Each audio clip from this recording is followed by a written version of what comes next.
And I wonder if she ever thought that one day she would be addressing the whole college as our guest speaker. It was probably not too much of a stretch because as a student, Jess was no stranger to this lectern. She was often addressing the students on assembly, as we see our senior students do now, and she would encourage them to participate in school activities.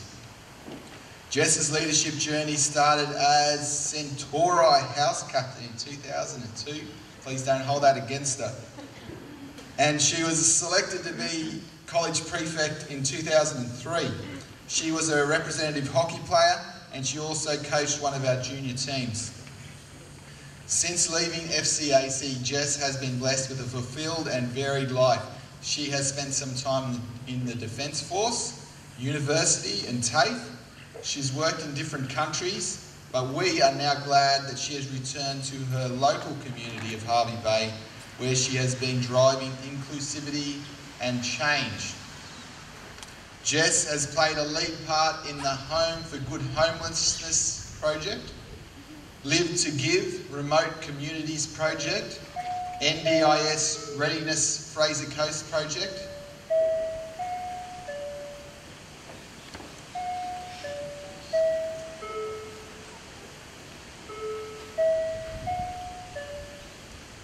she's also a Workforce Wizard, part of the Workforce Wizard Mentor Group, NDS Leadership Innovation Forum, Inclusive Communities Project, Bank of Ideas Regional Leadership Project, and received the award for Fraser Coast Community Champion in 2016. She is also a member of a second generation student, who I think she named after her most inspirational hockey coach, and the secretary of our Reform PNF. To this day, it seems that Jess is still trying to make FCAC even better than it is. On top of that, she's also trying to make Hervey Bay a better place. She's a true leader who embodies the FCAC spirit of enriching body, mind and spirit. And I can think of no worthier person to address us on our college's birthday. Could you please welcome Jess to the stage?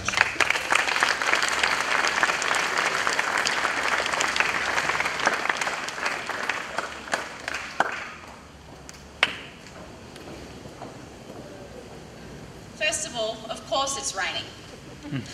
That foundation day that Mr. Wright is speaking of, the one that we organised, we had this brilliant idea that we were going to hide teeny tiny little clues on pieces of paper and have a treasure hunt all over the school. And then it poured and poured and poured, and no one could read any of the clues. And so it was truly a treasure hunt because no one knew what they were looking for. Second of all, I just want to put it out there, go Centauri!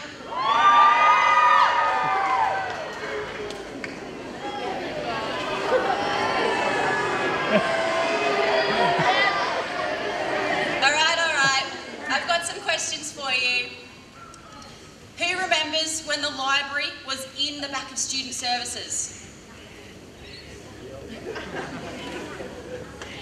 Who can remember when JJ worked here the first time?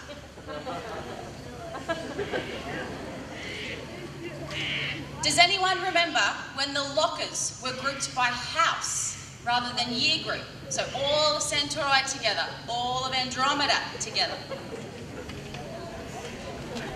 Can anyone remember when Mr. Wright actually had hair?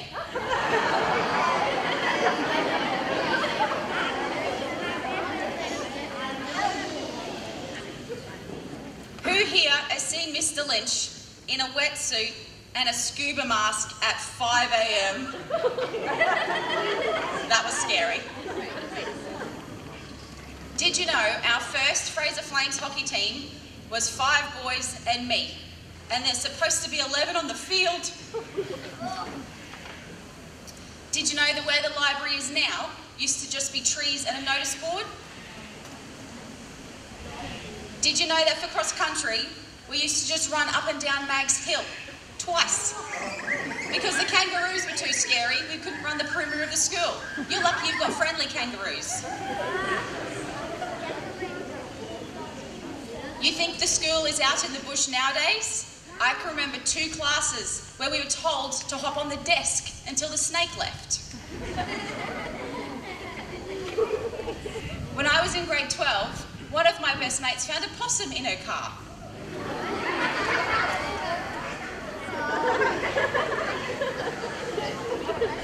Okay, all fun times aside, I'd like to talk to you about how lucky we are.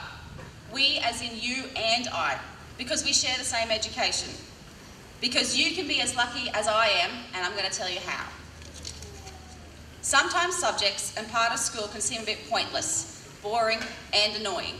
But I'm here to tell you, I'm on the teacher's side for this one. Sorry, guys. I know, right? Maths is real. I literally use algebra every single day. I prepare quotes. I work for a multi-million-dollar charity and I need to get it right. I do medication calculations. If one person gets the wrong dose of medications because my math was wrong, I'm wrecked, and so is the person I'm caring for. English. I work in a world where if I don't write great emails and grant applications, I'll never get to make the world a better place. Biology. My understanding of the human body, I use it all the time. If I'm working with someone who's a paraplegic and I don't understand the skeleton, what help am I? Chemistry. When I was in the Defence Force working with explosives, if I didn't know the chemical compound, I could be blown up.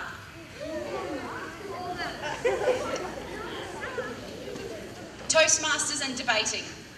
It's only because my mum forced me to do Toastmasters that my stutter went away. Now I'm booked for a tour all the way around Australia where I get to talk to thousands of people at a time. I couldn't have done that without Toastmasters. I'd just be stuttering and scared. Business studies. This is my jam. My job now is the Business Development Manager at Community Lifestyles Agency. Basically, it's my job to make cool ideas and then make them happen. But without business plans and operation plans, I wouldn't be able to convince people my crazy ideas are actually good ideas. Once I wrote a business plan to sneak miniature ponies into the office and the boss signed it off. All because I wrote a great business plan. Subjects like this mean a great job. I've led teams of hundreds of staff, organised skydiving, swimming with sharks, schoolies, invisible graffiti, holidays, so many camps, triathlons, concerts, festivals, expos and Tough Mudders, all because I can write a decent business plan. The stuff your teachers are sharing with you is real, and learning doesn't stop with them either. While I was at school, I was doing a TAFE course at the same time, and then a degree, and then another, and then TAFE again. In fact, I'm studying now. Learning doesn't stop, so develop your study routines and get used to it. It's not going away. Music. Because I have an understanding of music, I now get to book and create music festivals and go to them for work. I get paid for that. I've met Guy Sebastian, Taylor Henderson, Caitlin Shadbolt, and later this year I'm organising a pool party and disco with 3 of the home and away stars coming along. I'll just pick them up from the airport and bring them to the pool party. Cool, right?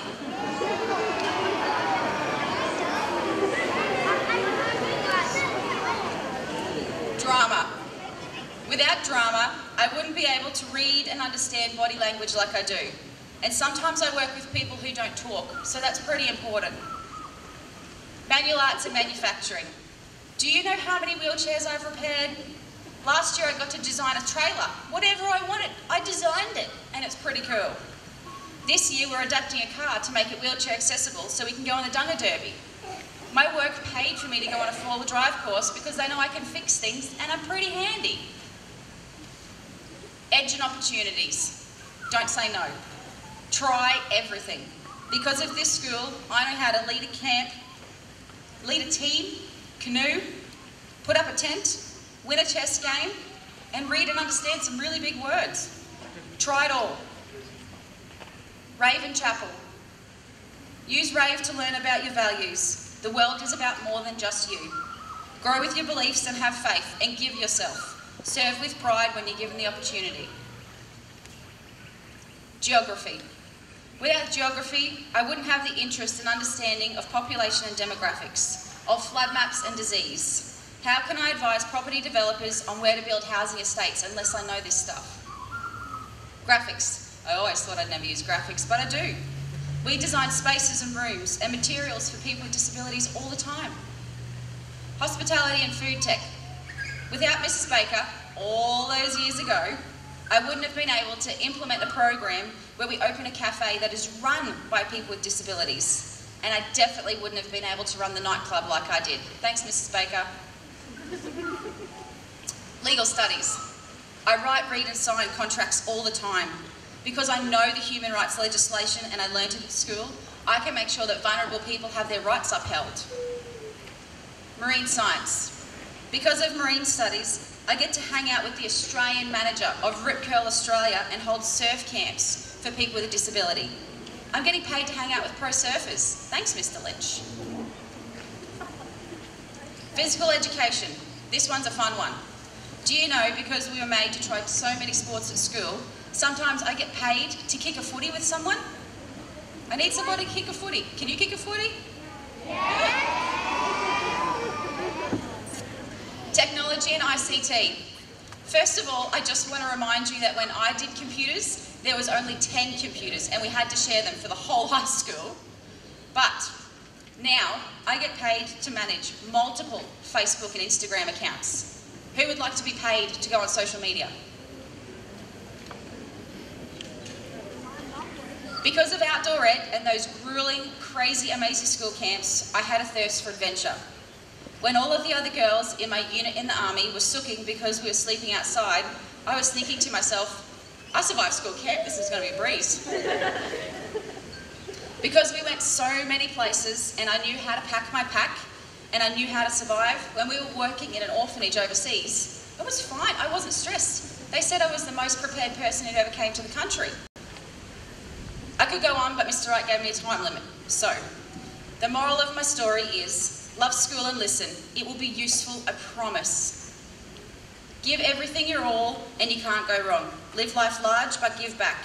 Give more than you take and it'll all be worth it. Thanks.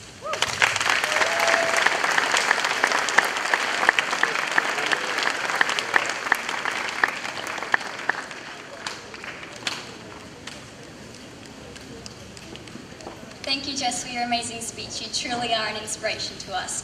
As a Year 12 student, I can remember when the library was in the back of student services, but you still can't convince me Mr. Wright ever had hair.